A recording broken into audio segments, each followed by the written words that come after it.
back to my channel. So today I'm going to be talking about narcissism, narcissistic abuse, trauma bonds, and I just want to give people a better understanding of what narcissism is, and the covert narcissist is what I'm mainly going to be covering, because that's the type of narcissism I experienced recently. So I'm gonna be just educating people, because I really feel like this should be taught like in middle school, like the way they teach sex education in middle school. I really feel like they should also teach narcissism, because it's real, and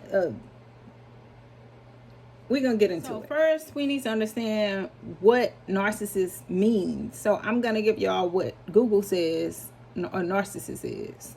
So a narcissist is a person who has an excessive interest in or admiration of themselves.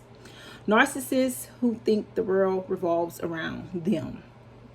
That's Google's definition. Narcissist goes a little bit deeper as well, and I'm gonna give you all an idea of what to look for, how to spot it out. I really wished someone would have taught me this early on, but I believe I experienced this and I went through this because I'm supposed to educate people, and so I can know what to look for in the future.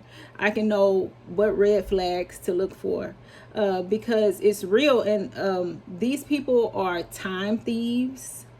And when I say they're time thieves, that means they steal your time. Like they can pretend over years. Some people can be with a person that's a narcissist for 10, 20, 30 years.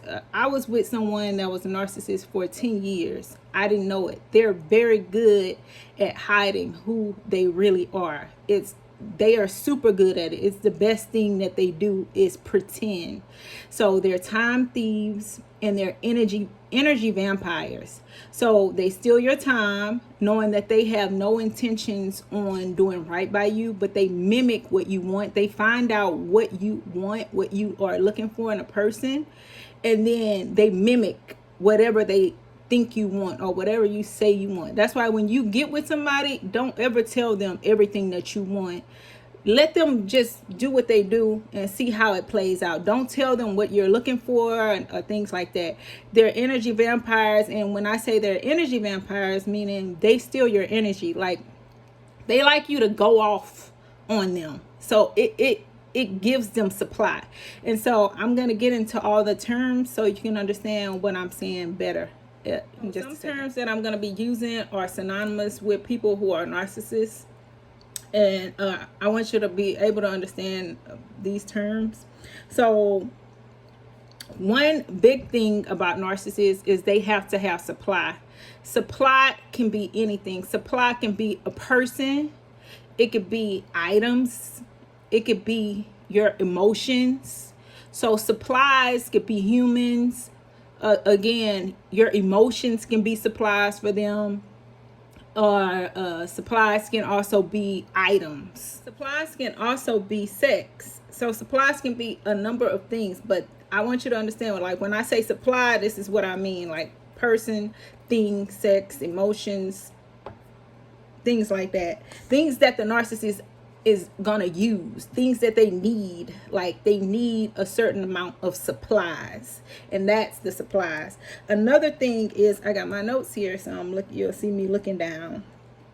Another thing, another word that is synonymous with narcissists is flying monkeys. Flying monkeys are like people that enable them, people that just go along with whatever they say or do, people that help them abuse others, not directly but indirectly. Like narcissists are really evil, wicked people, and so they have other people that are their flying monkeys that agree with whatever they say, basically. That basically it could be their family. And most of the time their family knows that they're these nasty, wicked people, and they just sit back and watch when they get into another situation and see how it's going to play out. So their family a lot of times their family will be flying monkeys, meaning their family is just going to go along with whatever the narcissist says and have the narcissist back no matter what they do.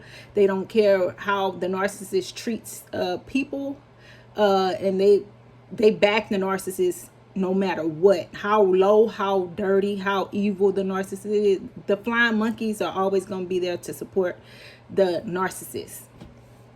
The next thing is monkey branching. So narcissists monkey branch. And so when you hear me say like monkey branching, that means like basically what that means is narcissists, they never like let everybody go. You know how monkeys go from branch to branch to branch, but they always hold on to this branch. It's like when you're on the monkey bars, you're holding on to this one to go to the next one, and then you hold. So basically they never let people go, everybody go at one time. Like when they get into a relationship, they never release everybody. They are never gonna be faithful, single, loyal. They're always going to be holding on to somebody from the past, and it could be multiple people. It's usually multiple people from the past, and then as the years go by, they also add more people that they're holding on to. So they never just flat out release anybody. They never flat out release anybody. They always monkey branch, even when they're married, even when they're in supposed to be a committed relationship. They never let people go. They always, if they let one go, it's because they found a better one. But usually they don't let people go. People usually let them go, and they'll let somebody go only if they find a supply that's super better than this other supply. But they're still monkey branching and holding on to somebody else. They're always monkey branching. They never just completely, like, you know, when you get married, when you decide that you want to be in a committed relationship, then you let everybody go and you're committed to this one person. But the narcissist will always monkey branch and have other people and supplies that they're holding on to. Another thing, another term that's used with narcissists a lot is like love bombing. Narcissists love bomb, meaning like when you first meet a narcissist, they're gonna go out of their way to seem like Prince Charming. If it's a woman, she's gonna be just like the most amazing woman or man that you ever fit. You feel like, oh my gosh, where have you been all my life? You're amazing.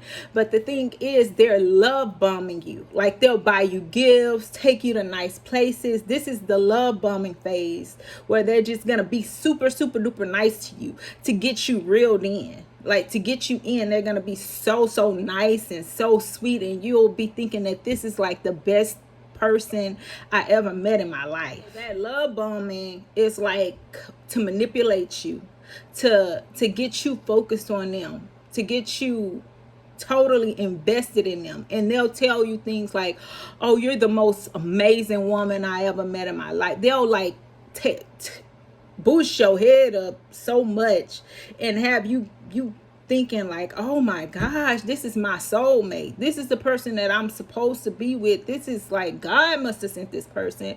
But they're just love bombing you. This is not who they are. They're just pretending to like you, because they can't hold this phase for too long. They get tired because they can only pretend to be this good for a certain amount of time until that mask falls off. And so also that's another thing, narcissists, they wear different masks all the time. Now I'm going to go into narcissistic abuse. So narcissistic abuse is a deeply damaging form of emotional abuse that leaves a lasting scar, including gaslighting. So gaslighting is like somebody causing you to question reality. Like you can see something or hear something, they be like, no, you didn't see that, you didn't hear that, like I'm looking at it, like, and they'll still lie to you in your face, like causing you to question, like, did I see it? Like, is that what I saw? Like it could be that type of abuse, like emotional abuse that has you questioning your reality. Like, is this person like this? He was so nice. She was so nice. It can't be. Like, that's the type of things that they do. Manipulate your mind, have you confused about things, have you questioning reality. Another thing is criticism. So narcissists have been known to be critical, where they after the love bombing phase, then they go into this criticism phase where they'll criticize anything. Anything, they'll try to criticize you for it just to get a reaction out of you. And then when you go off on them, it's like now they're satisfied. Like that's supply. Like they'll say something to upset you just so you can go off on them. And then now they're happy now. And that used to happen to me in my marriage where like he would say something so damn stupid. And then I would be like, what the hell are you talking about? And then I would go off. And it would be like when I go off or when I cuss him out, he was happy. And he'll be like, oh yeah, I'm sorry about that. Like you knew you was wrong for saying that. That was dumb as hell. So you wanted me to cuss you out. It's like they want you to be like them. So if you're a good person, say for instance, if you go to church, they'll try to push your buttons to make you get out of character just so you can, so they can say, oh, see, you cuss, you just like me, and you go to church and you cuss and you look what you just said. Is that something that a church person would say? And it's like they want to feel better about themselves by causing you to react. So that's a form of supply. Like they're getting supplies from you reacting to what they said or did. And when you go off, it's like now they feel good because they feel like, okay, well, you know, she's not so good after all. Look what she just said to me. You know what I mean? So they cause you to react so they can get that supply, that emotional supplies from you. So they'll blame shift. So blame shift is like they'll do something stupid and then they'll bring up something else, or they'll say something stupid. This happened a lot in my marriage, like stupid stuff he would say. And I just thought maybe, you know, he just didn't have all this education, and I was trying to educate him. Like, and I'm like, okay, this is my duty to educate him, but that's not my duty. I'm not here to educate. I teach the people at my school. I'm not gonna be teaching the man that I'm married to anymore. Like, I'm not doing that no more. Like, he has already come educated. And so I would just be so upset a lot of times because he would know exactly what he was doing. Like if I say, oh, you said this, and he was like, yeah, but what about the time you said that, which it didn't even make sense. It didn't even add up. But he would blame shift. So that's something that they do. Like it could be something that happened 5 years ago, and like we're talking about right now, and you're gonna try to say, oh, remember what happened about 5 years ago when you had said this or you said that. And I'm like, what? How does that even equal to this? Like, how these two things don't even, like, it just will piss you off. Okay. Also, a lot of times they like to like take financial control. Like when before I got married, I had my own salon. I've always been like boss mode, boss mindset. That's always been my thing. I always plan to be an entrepreneur. So before I got married, I had my own salon already. But when I met him, he was like, oh, your salon, it's in the hood. Like, I don't want you to work no more. I'm going to take care of you. You just go to school. And at first I was like, oh my gosh, that's, you know, I want to go back to school and I can be a stay-at-home mom, and, you know, I'll go to nursing school and close my shop down. But I was making good money in my shop, you know, no matter if it was in the hood or not. Like, I was making more money than he was. And I helped him go to truck driving school. I helped pay for that with my salon.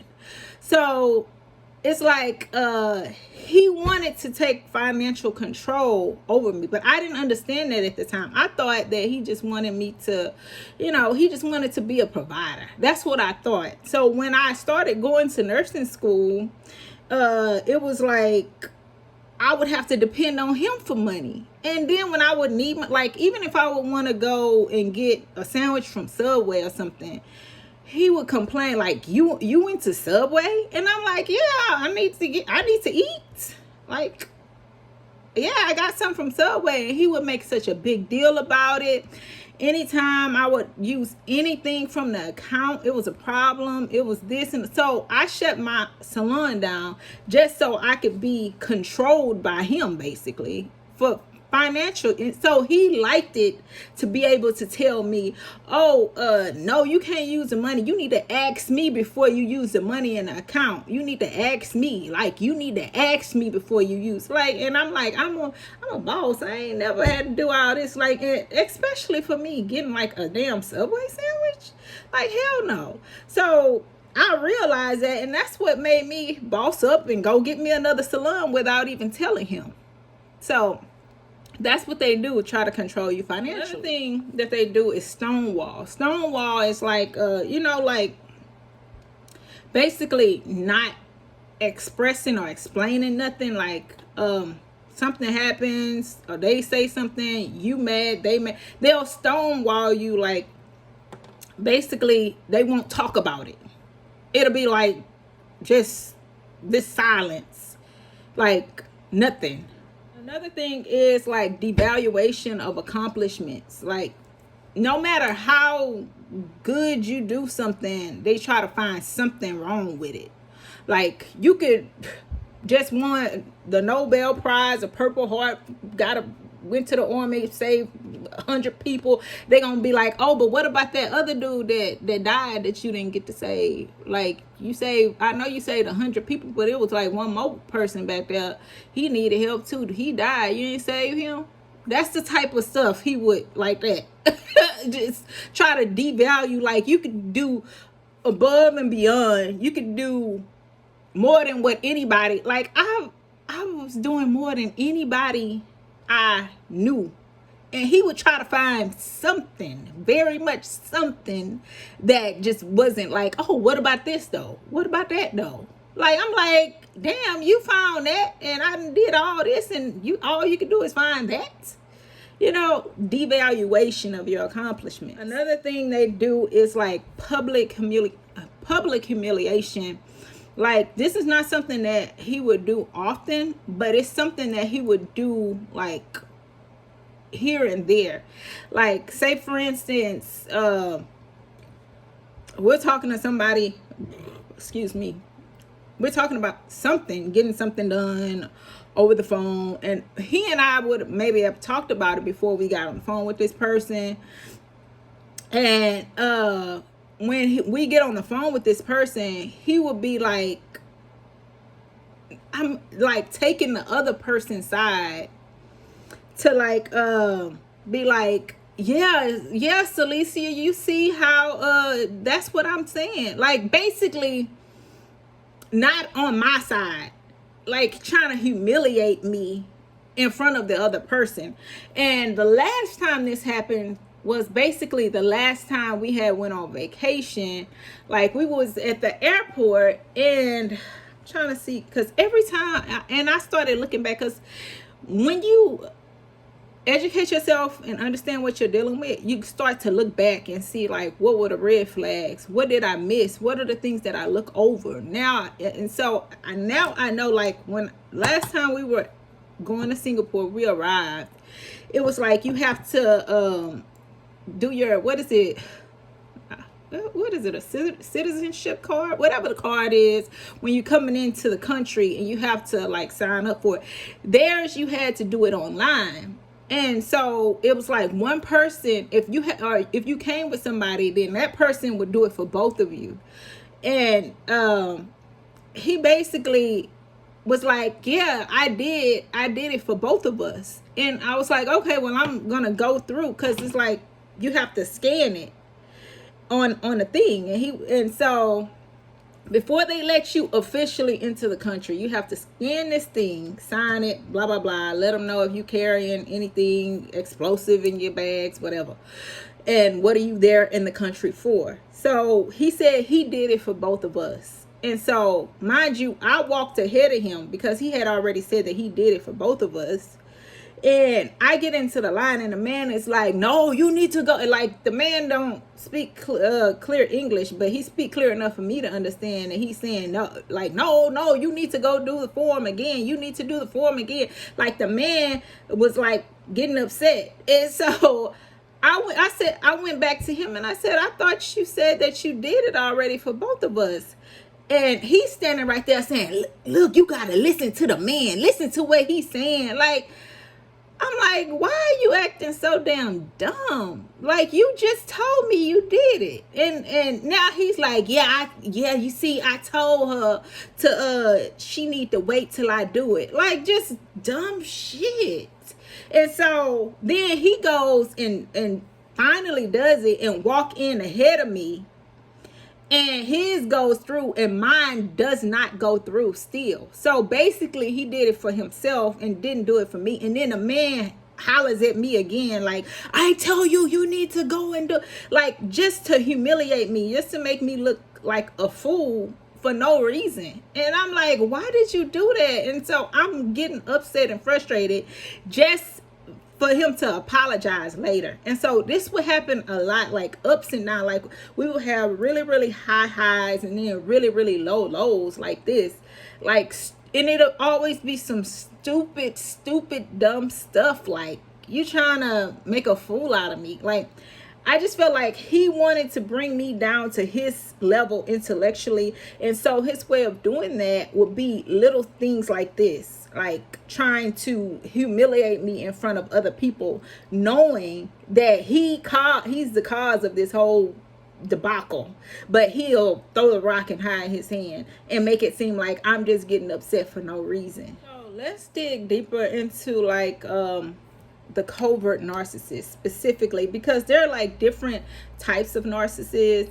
There's like your grandiose narcissist, there's the covert, there's a bunch of different types of narcissists. But the type of narcissist that I dealt with in particular is a covert narcissist to the bone, to the T. And a covert narcissist is the most dangerous type of narcissist of them all, in my opinion. Because a covert narcissist, you will never see it coming. In fact, they are exactly what you would call a wolf in sheep's clothing. They dress themselves up nicely. They come to you in a nice, soft, like a childlike, innocent type of way to make you feel like this person could never cause any harm or damage. This is the worst. This is like how the devil comes at people. These people, that's why they say when the devil can't get to you himself, he sends a covert narcissist. Okay, that's what they're talking about. These people are masters of manipulation. They can go on for 10, 20, 30, 40 years and manipulate somebody for that long. They can pretend very well. So with the covert narcissist, the root, where it stems from, is most of them have a mom injury, an injury that was caused by their mom, which was initially not of no fault of their own. So basically, something happened when they were a kid with their mom, like abandonment. They saw their mom do something disgraceful. They were abused by their mom. Something in those lines, like they were neglected, they were abandoned. Something happened with the mom. Okay, and initially, this is not their fault initially. So a lot of times, a lot of us have issues with our moms at a young age, something we've seen or something that happened when we were younger. But what sets the covert narcissist apart from people that just have issues with their moms, and what sets them apart is, like, there are some people that recognize that their parent was not like the best parent, or didn't have their best interests at heart, or this and that. We recognize that, right? But the difference with the covert narcissist is, instead of them growing up and being better than what their parent was to them, they enter this dark place and they want to one or two or three up their parent. So they become worse than the parent that hurt them.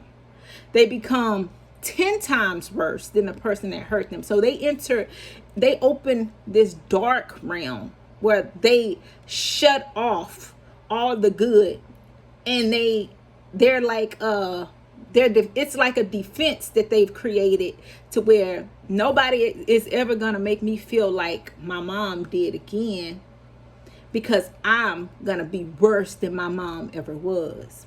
So basically, if their mom was a prostitute and they were extremely embarrassed, because it's also a shame factor. Their mom could have embarrassed them in a way. Say, for instance, they saw their mom do some type of sexual act and they were made fun of by it. Or their mom beat them up so bad that the next day they had to go to school and the friends saw bruises and made fun of them. Or like anything that's really super shameful. So say, for instance, if their mom was like a sex worker, then what they're gonna do is go, when they become an adult, they're gonna go pick up sex workers, abuse them, give them $20. Really, they're gonna try to lowball it as much as they can. Give them $20, $10, and make the sex worker do horrible acts on them. Think shameful things to humiliate the sex worker, just because they feel like they're getting some type of gratification from what their mom did or what they saw their mom do that was so embarrassing or shameful when they were a kid. Or say, for instance, they were abused or sexually abused by their parent or something horrible. Then they grow up and become abusers themselves. Something like R. Kelly. Like R. Kelly, they said he was abused as a kid, and then he grew up to become a far worse type of abuser, predator. He's a narcissist.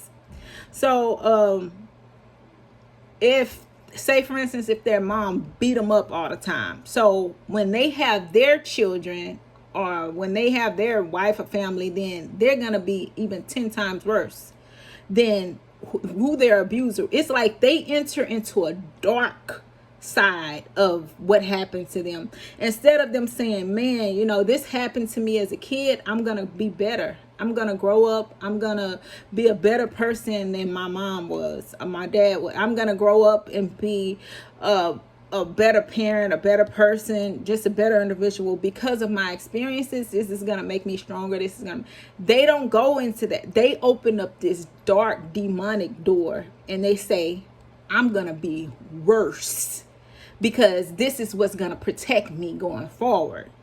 I'm gonna be worse than my abuser. So that's how it starts, and it usually happens at a very, very young age of adolescence. So if you meet most of them, a lot of them have like childish like mentalities. Like, of course they can function like an adult, but they also have like these childish things that they say or do that you recognize as so juvenile. And I think that's what kind of drew me to him, because I was like, I can help him. And that was my problem, because I also had to take a look at myself. Like, what is it about me that I'm always trying to build people? Like, I'm always thinking I can save somebody. I'm always thinking that, what is it with me that I need this? So I had to dive into my childhood, dive into my mental health. Like, why am I always trying to take these people on as like they're my project? Like, I can save everybody. Like, I can change people. Like, I can make everybody better. Like, that's not my job. I'm not God. Like, that's my problem. Like, that's something that I had to deal with personally, because if I'm thinking that I could just take people on and just change them, make them different people, and like, that's a problem with me. So this is what this is the origins of the covert narcissist. One of the main things that is synonymous with narcissism and the covert narcissist is a lack of empathy. And let me explain empathy and sympathy to you. So with sympathy is like saying, say for instance, you see somebody on the street, and they say, oh, I'm so thirsty, you know, I wish I had some water. And then you pass by and you say, oh, I'm so sorry, I'm gonna pray for you. That's sympathy. But empathy is like when you see somebody on the street, they're thirsty, hungry, and you say, let me go get them something to eat, and you give them, that's empathy. So narcissists lack empathy. They can't get it. They can't grasp it. They don't have empathy. They don't have the ability to get in there with you, because empathy is like when you get in there with somebody. So basically, somebody could be going through something, a sickness or a divorce or anything, and you could be like, well, we all gonna be praying for you. We all feel so sad that you're going through this. That's sympathy. Empathy is when you're calling that person, checking on that person. Like this is empathy. Like you feel it. You can understand what they're going through. You're right there with them. You're going to go over there, check on them, see how they're doing. That is empathy. Narcissists just do not have empathy. They don't have the ability to like deeply relate to somebody. Anytime they do anything for anybody, it is transactional. So when a narcissist does something nice, it means that they're expecting something in return. So that's transactional, meaning like and it doesn't mean that you're going to give them the same thing back that they gave you. So if they give you a gift, it's like they want you to post it online to say, yes, he gave me the gift. Oh, my husband gave me this. My sister, my brother gave me this gift. Like they want the gratification. They want it to be announced. Like they need that. Like, or if they post a picture of themselves online, they want you to go like the picture, make a comment about the picture, and keep talking about it. Like they need a compliment. Like it means so much to them. Like they want compliment. It supplies for them. It supplies. A compliment is supplies. So that's another form of supply. They need this supply. Transactional. Everything is transactional. So if you say if they do anything for you, they either want it back, they want you to announce that they did it, or they're looking for something in return. So another thing with covert narcissists, they like to give to like charity, like the church, things like that. And it makes people think, oh man, he's such a nice guy. She's such a nice person. She gives to the church. But the reason why they give to the church is because they actually think that God is going to forgive them if they give money for all the horrible things that they do. Because covert narcissists, again, they are big cheaters, big liars, manipulators, all that thing. So they're gonna have sex with anybody. Again, they are bisexual, trisexual. They have sex with everybody, men, women, whoever can give them the supply. That's who they're gonna have sex with. They're gonna have sex, and they love being sneaky about it. So when they give to charity, it's like they're trying to get people to say, oh, look at me, I give to charity. Like I remember him giving to the church so much that he was like in the top 20 givers who gave the most to the church. He gave the most to the church. He was in the top 20 people. And we went to a big church. But he was trying to like pay for his sins. Like he felt like tithing is going to get him to heaven. And I just thought that was so weird. Like, yes, we are supposed to tithe. I taught him and explained to him about tithing and what it means. And so I think he took that tithing like to a whole nother level and decided like, okay, if I give all this money, then I'm gonna go to heaven. Like, God gonna forgive me for sleeping with men, women, prostitutes. Like, I can be forgiven as long as I keep giving all this money. So they it's a form of supply. Like, it's transactional. It's not like I'm giving to the church because this is the right thing to do. This is what God wants from me. This is, I'm giving because I'm doing all this is him. I'm giving because I'm doing all these disgusting things secretly, and now I want to be forgiven. Like, I'm still gonna go to heaven. Like, it don't matter if I sleep with men. It don't matter if I sleep with women, prostitutes. It don't matter what I do in private. As long as I'm still giving this money, then I'm going to heaven. So another thing is delusional grandiosity. It's like they actually put it in their mind that like they're better than people, when in reality, well, they want people to believe that they're better than other people, when in reality they are so much worse than most people. So they try to like dress themselves in a way that makes people think like that they got it going on like that, or say things that make people think that they're better in certain ways, but in reality they are the worst. They're low vibrational individuals, and they'll do anything for money. They'll do anything for sex. They don't care. They're very low vibrating. Another thing is they want people to believe that they got it like that when they really don't have it like that. They spend money like they're really, really bad at spending money. So they have to get with somebody who is good with money. Like, so they have a horrible, horrible habit of spending money on the dumbest things. But another thing about the covert narcissist is their main supply, which I was the main supply for the whole time. I was the main supply. The main supply is always going to be somebody who they want to be seen with in public, somebody who's good for their reputation, somebody who makes them look good as a person, like somebody who they could feed off of to like help build them up, somebody who could possibly like be like a mother figure to them, like who's gonna cook for them, who's gonna clean, who's gonna have a home for them. Like, that's their biggest supply. I was the main supplier.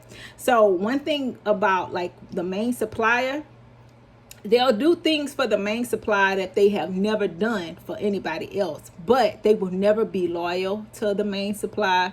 They will always be sneaky and manipulative, and they'll say and do anything to keep that main supply there. Like, the main supply is where they get the most of their supply from. The crazy thing about them with the main supply is they're actually jealous of the main supply.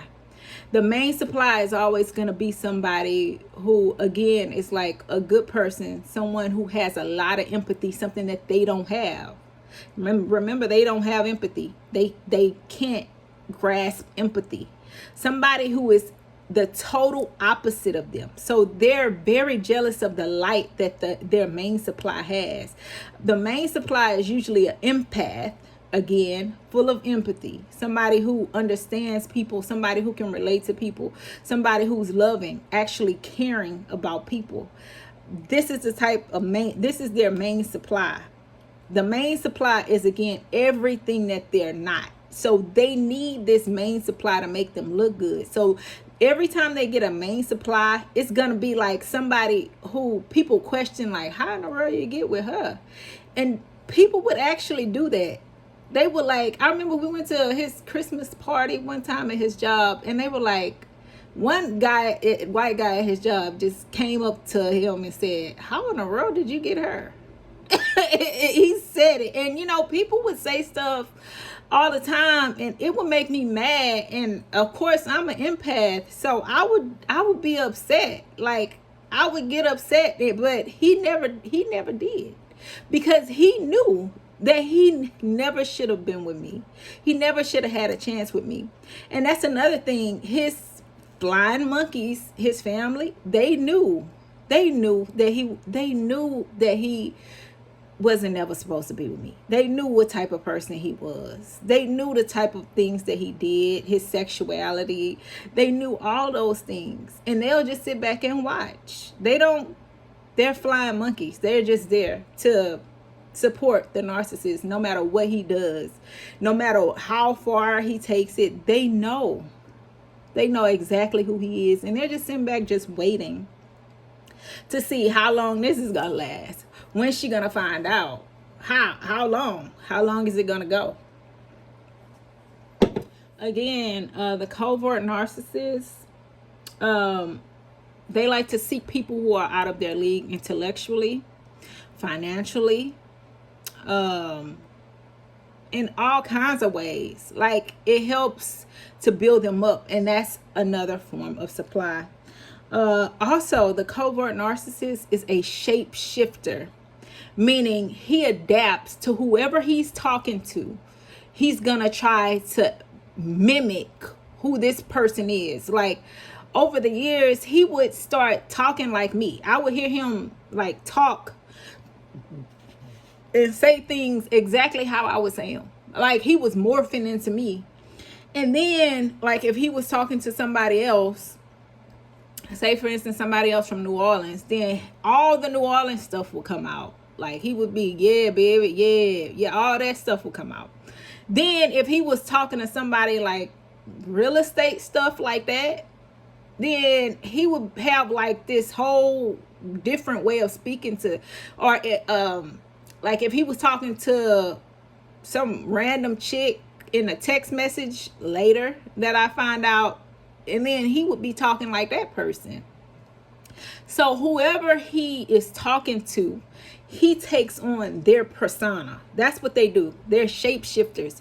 Whoever they're talking to at that time, they take on a lot of traits of that person. Another thing about narcissists is they're destiny stealers. Like, again, you know how I said that they choose people that are basically out of their league, and they try to steal your destiny and make it their own.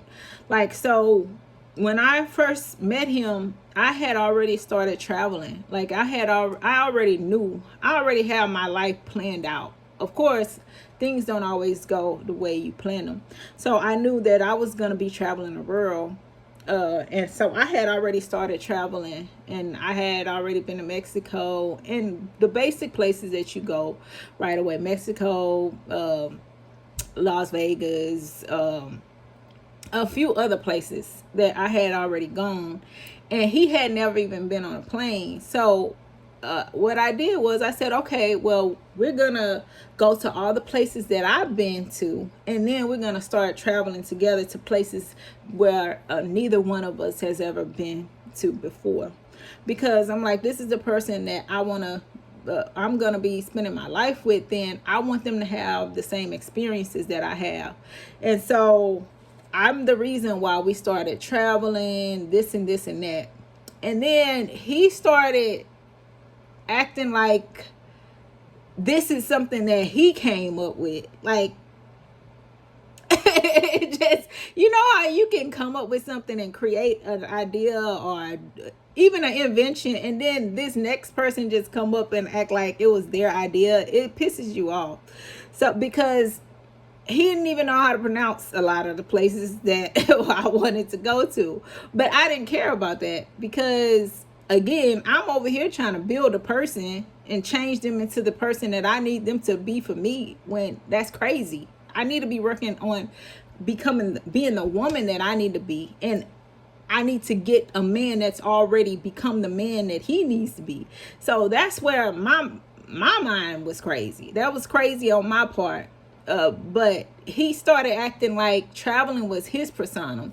And later, after everything went down, I realized, like, when we would go on vacations, he was sending like pictures of him on vacation, like he was alone on vacation. And he's just like this world class traveler. And I'm the damn world class It's y'all though. It just make you so mad when somebody just be trying to steal your destiny. Like, that ain't even who you are. Like, acting like you like sunsets and views and things like that's on me. That's on me. Like, quit trying to steal who I am. Like these people will steal your whole personality and pretend like it's theirs. It just gets on my nerves so bad. Another thing that is so crazy that I realize is, like, over the years, I started to notice it, like, the last few years that we were together, that we had been together. I noticed that every conversation we have, he would always be asking me everything about myself, everything about my day. Like, when I came home from work, he would ask me everything about my day, my student. Like, he would want to know and at first, I guess that's what made me like him. Like, because he was so invested. But that meant that I was spilling my whole everything out, like just spilling my guts out to him. So he knew everything because he asked everything about me.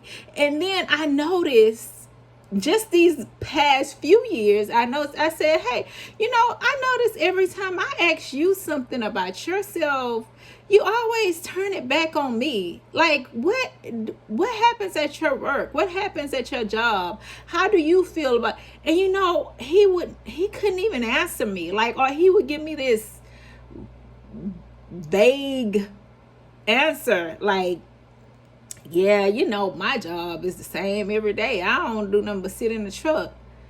And I'm like, no, it gotta be more. Like, and so I decided, like, I wasn't gonna tell him everything anymore. And that's just the last few years that we were together. Like, I decided, yeah, I'm not gonna keep telling him everything about me. So he had always had so much information on me. So that's what they do. They don't talk about themselves. Like, even with his family, he didn't talk much about his family. Like, even talking about his mother's death, he never talked about her. I would ask him things like, do you want to go, to her gravesite, to visit her, to just put flowers on her grave, just to visit? He would never be interested in nothing like that. Nothing like his past, nothing about himself. He wanted to talk to me about. He would always find a way to flip it to talk about something else. This is what they do. Like, they do not like talking about themselves because, for one, they are really nasty, sneaky people, and they like to keep everything about themselves private and sneaky. So they don't want you to get to know too much about them. They're not like an open book. So I realized I was always so busy, always telling him what I have going on, and he's always asking me stuff. So it's not like a lot of room where I have to ask him about himself, because anytime I would ask anything, he'd be like, oh yeah, it's the same thing at my job. What happened at the school? Like, what happened with this person, that person? How that turned? Like, any time he would always flip it, and I started to realize it. And now I know why. Now I understand why. Another thing about the covert narcissist is they are really disgusting people in different ways. Like I said before, they have like childlike tendencies. And so, like, how you have to tell a child to brush their teeth? Some kids just like brushing their teeth. But some kids, you have to tell them, hey, go brush your teeth. Go brush your teeth. Like you have to tell them like stuff like a kid, or go wash your ass. Go take a bath. You need to take a bath. Like, you have to these are adults, and you have to tell them stuff like that. Go wash your ass, take a bath, this and that. You have to tell them that. And the crazy thing about it is, I had accepted, like, okay, I guess this is my life. I guess every day I'm going to have to say, go take a bath, go brush your teeth. Did you brush the back of your tongue? Did you do this? Did you do it? Like I was raising another kid, But the crazy thing is that I didn't have like a big issue with that, but I should have. Like, I accepted, like, this is just a part of who he is. This is a part of my life. And there's no way I should have been like okay with this for so long. Like, I guess I just figured, like, as long as he's not cheating or nothing crazy like that, I can deal with it. Like, yeah, he says dumb stuff here and there. Yeah, he makes me mad here and there. But as long as he's not cheating, then I'm good with that. Cause, like, I guess for me, cheating was like the worst thing. Cheating or putting your hands on me, like, that was like the absolute hell no. That wasn't gonna go. Like, I was not gonna accept something like that.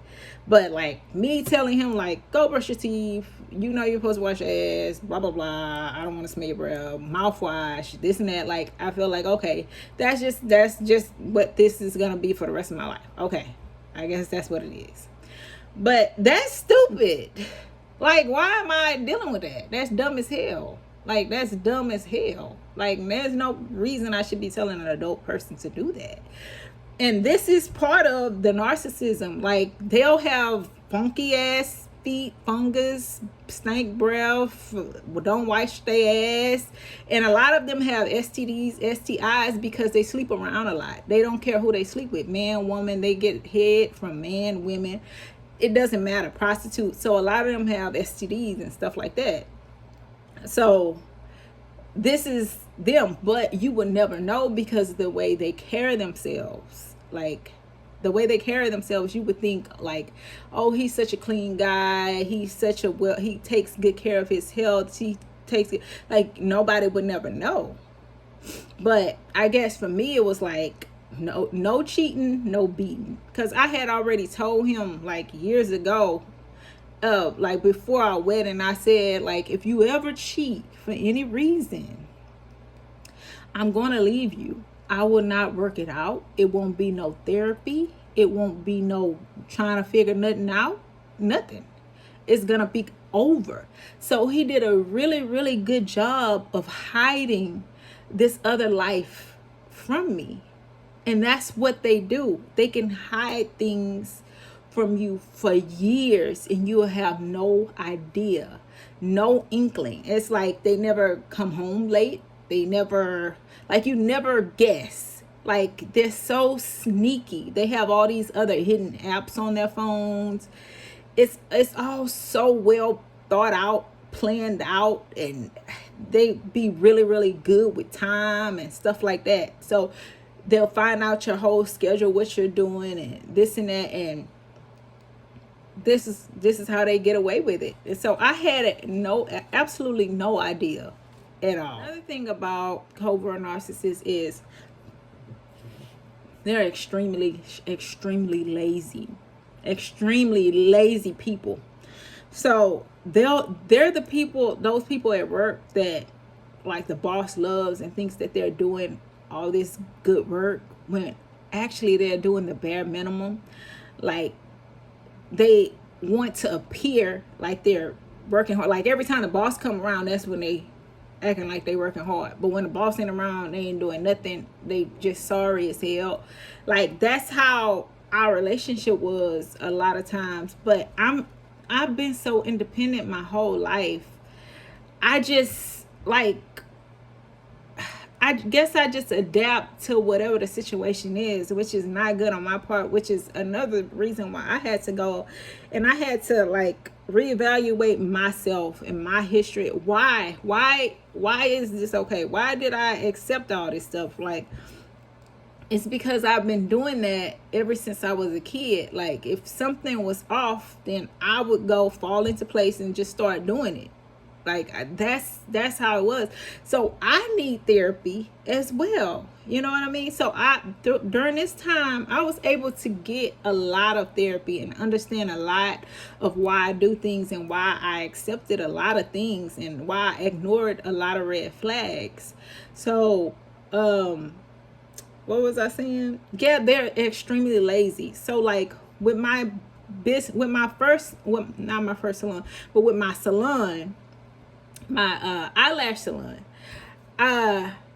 I had to pay so many people to come in and help me because he just would not help me.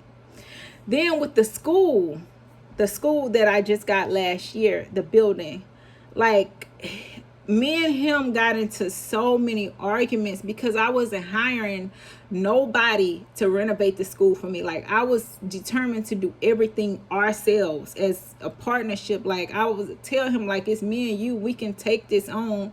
And he would just be so lazy looking at his phone. And then he would mention like little things that he did, like, yeah, you remember when I put all your stuff in my truck and I brought it over here? Mind you, there were other people bringing stuff in their cars too. Like, you acting like you did me a favor because you brought my stuff in your truck when I'm supposed to be a wife. Like, I'm painting the whole building by myself. He'll get off of work or come on a weekend and do this one little small area, half do it. I have to go back and redo it and touch it up correctly. He was just so sorry. Like, and then I would get upset. I would get mad because I'm like, you're supposed to be my husband. Why do I have to go off and get upset for you to help me? Like, why? And so a lot of times I would just be at the school doing all this stuff by myself, taking it on by myself. And he would come every blue moon and act like he helping me and do it wrong. So I was teaching him how to paint correctly, how to put the tape on to where when you take it off, it's a crisp line. Teaching him how to hang stuff on a wall with the drill. Teaching him how to hang curtains and all this stuff, like stuff that I had to learn on my own. And I'm like, you a man, you should be able to get in here and do this. I shouldn't even have to help with all this stuff. But like, he's just extremely like, and then he'll be sitting on his phone and I'm like, come on, you can do that when we're done. Let's get everything finished and then you can look at your phone. Like, I guess he was looking at the apps, the apps with people on there. I don't know, but it was just so frustrating. And I would go off, and then when I would go off, he would get so happy that I go off, and he would be like, oh, my beautiful wife, I love you, like, if I would cuss him out after I've already hit my pinnacle of frustration, he would be like, I love you, my beautiful wife. Like, imagine you are super duper pissed off for good reasons, and then this person is like happy that you pissed off, so they trying to egg you on, like, I love you though. Like, it just makes you even more mad, and then you end up saying something really, really foul or disrespectful. And he loved when I said something disrespectful. Like, it made him feel so good about himself whenever I would say something rude or disrespectful. And so it's like that was his supplies. And over the years, it's like that's what formed a trauma bond. A trauma bond is like when you with somebody for a long time and there's like these high highs and low lows and your body is used to it. It's like your body is used to, like, your body produces cortisol when this happens. Like, cortisol is like that fat that you just can't shake. Like that stubborn fat, your body produces it because of the cortisol. So basically, when you're with a narcissist person, you have these highs and lows and high. It's like when we're in a good place, like we're in a super good place, he's being super nice, he's being super kind, and then he'll throw a wrench and say something stupid in there or do something dumb, and then I go off. And then we have these super duper highs again. It's like high, low, high, low, high, low, high, low, high, low all the time. So that's what creates that trauma bond, and your body gets used to that. And so when your body gets used to that trauma bond, it's hard to not have that. Like, whenever something good was happening, I was always wondering, like, okay, what's next? What's bad about to happen? Like, I was automatically used to it. Like, but when we're good, like, we're good. But then we'll be good, and then all of a sudden he'll say something dumb as hell or do something dumb as hell. But again, I'm like, okay, well, long as he ain't cheating or putting his hands on me, we good. Like, I can get through anything as long as it ain't that. But I shouldn't have been thinking that way. That's crazy. Like, there's so many horrible things that people can do outside of cheating or beating. Like, that's not okay. And again, people may be like, "Oh, you're smart. You know, you have your own business. How did this person manage to manipulate you like this?" So again, it goes back to me like being an empath, not understanding how narcissism works, not understanding like what to look for, not not knowing that this is actually like a thing. So with narcissists, they're super predictable. Most of them do all the same things in different ways. They all do the same things. You can always predict. That's why I said that I believe that it should be taught in middle school, because you can pick up on it. Once you know what to look for, you can pick up on it right away. So again, they love to seek out empaths. They love to seek out people who have a lot of empathy, because again, they don't have it. They don't want to be with somebody who's just like them. Now, they like to have sexual acts with people that are just like them, but they don't want to be seen with these people on their arm. They don't want to be seen with these people in public at different events and things like that. They don't want to bring these people around their family. These are just people that they use for supplies, to have sex, to treat like dog crap. And like, these are those types of people. Like, these are the people that they can just dog out, talk to any kind of way, take a big dump on these people, and it won't make no difference. But I lost my train of thought. Empaths get caught up because we try to see the good in everyone, and I don't do that no more. This has taught me, I don't try to see the damn good in everybody. I'm seeing exactly what you're putting out there, and that's what it is. And even you have to even look beyond what they putting out there, because with the covert narcissist, he pretends very well to be something that he's not. And again, people will notice that you all do not match. Like, why is she with him? Why is he with her? Like, if it's a woman and she's more intelligent, she's beautiful, she got her own, they'll be like, why are you with him?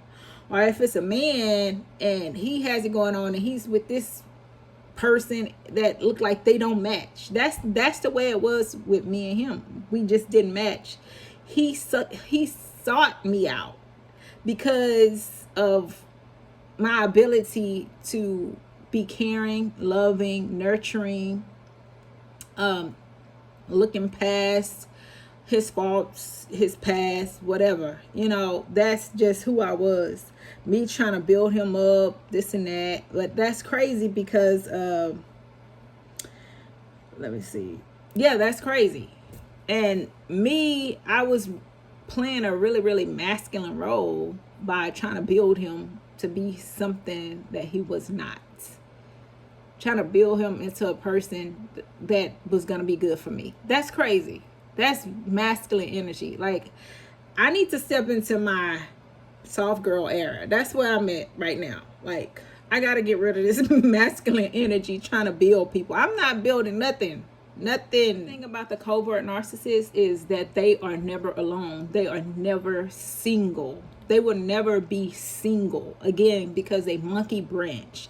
They are totally afraid of loneliness, because loneliness requires them to think about themselves. That's why it's so hard for a narcissist to heal. Even if they go to therapy, it's very hard for them to not be a narcissist anymore.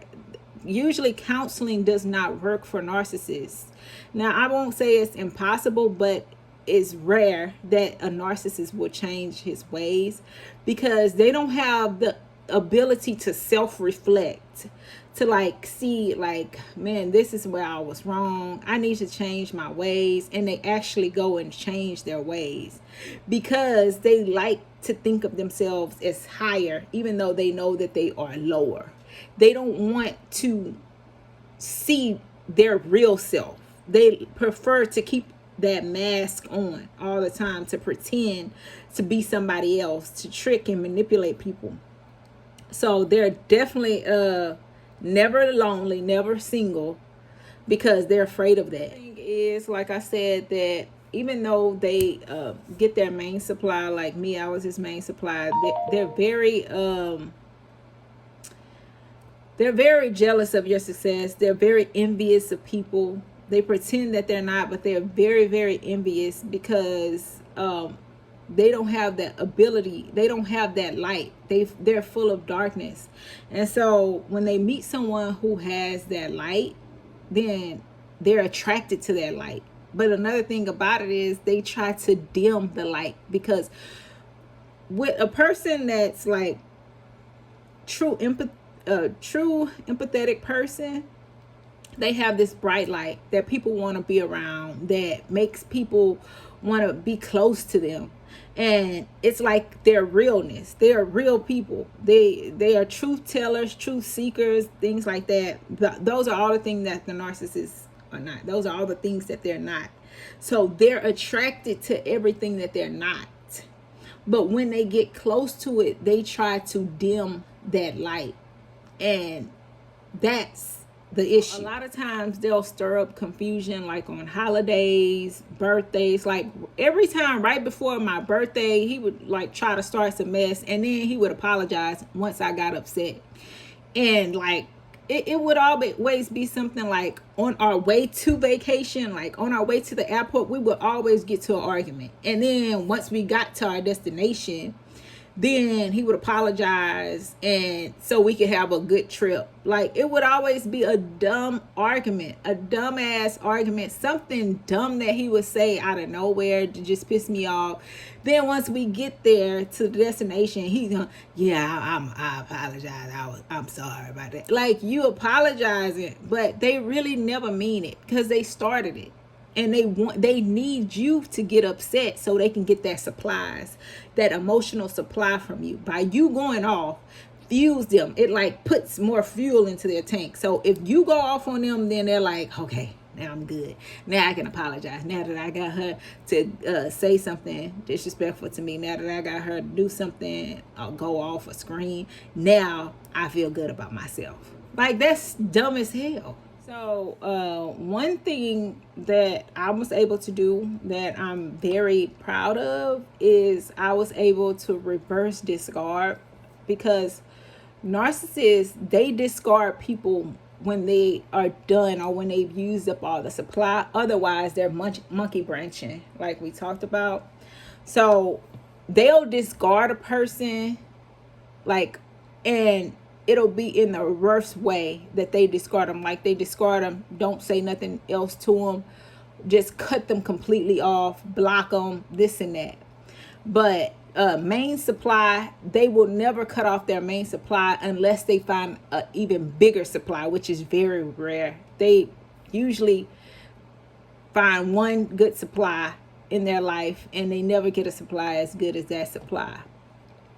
So a reverse discard is when the main supply discards the narcissist.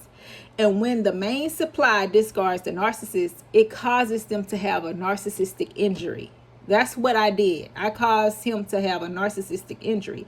And what happens when they have a narcissistic injury is it brings back all those feelings of when they were a kid and their mom did whatever caused them to, it takes them back there.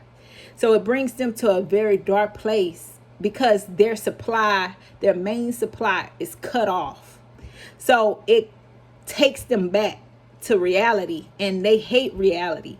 They like to be in this fake fairy tale world wearing this mask and this persona. So when the main supply finds out that they're narcissistic and they've been wearing a mask all this time, and the main supply does a reverse discard, it really causes them to go downhill fast. And so I'm very happy that I was able to discard him, because he needed to be able to go back there. And I'm happy that I was able to educate myself and educate him on who he was. And so he knew that he knows that I would never go back to him. He could never, there's nothing that he could say, do, nothing, because I know exactly who he is. And so, like I said, during that time, I was able to healed myself, and it's only been a few months, but I've been able to heal through educating myself, self-reflection, finding out, what I needed to do to heal,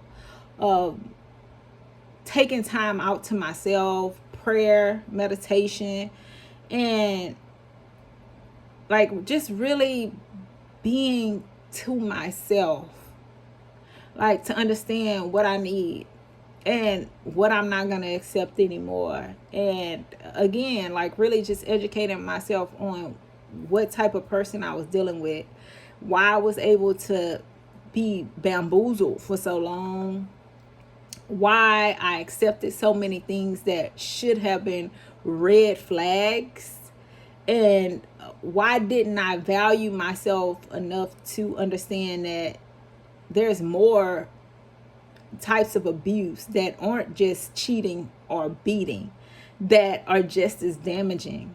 And so now I feel like God has put me in this position also to like educate people so that they can understand and they won't fall for this, or they know exactly what to look for in situations like this. So I'm very, thankful that I've been delivered and that I'm able to educate myself and others, because now I can see somebody, they can say something and I know right away. They can say something, do something, and I know right away that they're a narcissist, man, woman. And again, there's different types of narcissists. So I recommend like educating yourselves on all the different types of narcissists. But the covert, again, in my opinion, is the worst type. They have multiple different personas that they take on. They are shapeshifters, and they are definitely demonic individuals. So I definitely recommend just educating yourself and being aware. But this video is definitely related to the covert narcissist and my experiences with a covert narcissist. Thank you all for watching my channel, and be on the lookout for more videos coming up. So don't forget to like, share, and subscribe.